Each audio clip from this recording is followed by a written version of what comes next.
I will no longer be intimate with you. That was the last thing she said before rolling over, tugging the blanket with her as if I no longer deserved warmth. Her voice wasn't cold, it was hollow, as if she was done performing the role of a wife and simply walked off stage. I didn't respond. I stared at the ceiling like it might give me a reason not to hate her. The air between us stretched thin that night, strained silence wrapped in the scent of lavender lotion and contempt. I could feel her drifting away, not emotionally, physically, like she was already somewhere else, with someone else. She stopped kissing me months ago, stopped looking at me even longer than that, but it wasn't until she weaponized absence, intimacy, affection, partnership, that I realized this wasn't about exhaustion, it was punishment, and I didn't know what I had done wrong, yet. At first I blamed myself. Maybe I had become invisible in my own house. Maybe the job, the hours, the silence. I gave her the loneliness she now returned in double. I tried everything, helping with dishes, cooking her favorite meals, picking up her prescriptions before she even asked. But her eyes never softened. They hardened, like glass left out in a storm. She avoided me with surgical precision. Until one day, I saw her smile. Not at me, at her phone. A text she quickly tucked away like a guilty child hiding a broken toy. That was when I knew. There wasn't a wall between us, there was a door, and she was already on the other side of it, with someone else. She had turned our marriage into a cage, and I had been too loyal, too trusting, too blind. So I stopped trying, stopped helping, playing the role she wanted me to die inside of, and quietly I started watching.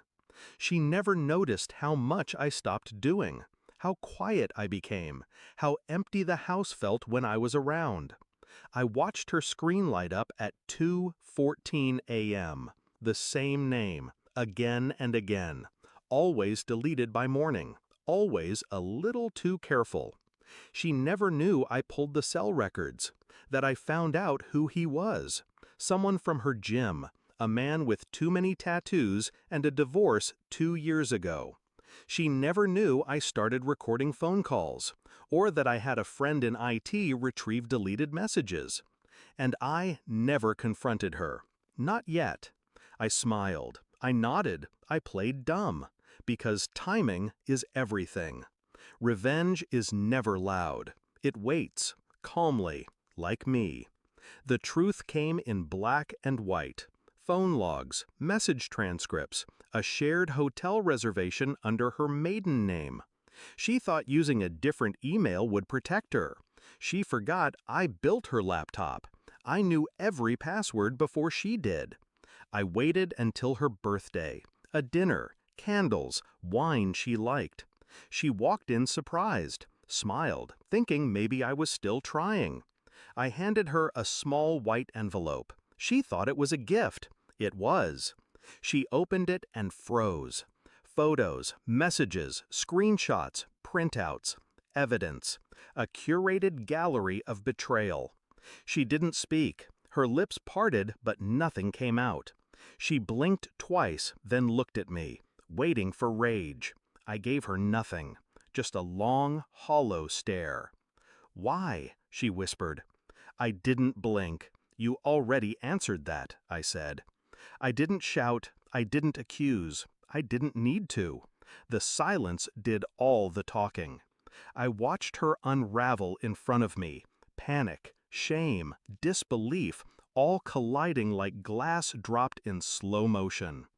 "I didn't mean," she began, but I raised one finger. Not to hush her, to end her.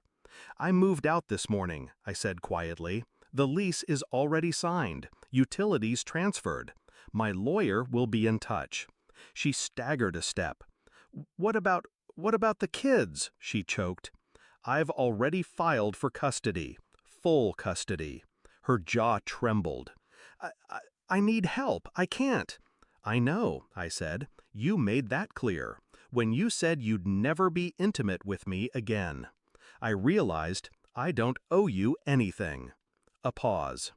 I used to love you, deeply, but love doesn't survive in a grave. She broke down. I walked out. She texted, she called, she begged, all unanswered. My new apartment is quiet, sparse, clean, but it breathes. It doesn't suffocate like the house we shared. Sometimes I wonder if she thought I'd fall apart, if she thought withholding affection would control me. She misunderstood the kind of man I am. I don't break. I observe. I adapt. I survive. She turned love into a weapon, so I took away her power and left her holding the blade. Now I sleep soundly, alone, but free. She wanted control, so I gave her silence.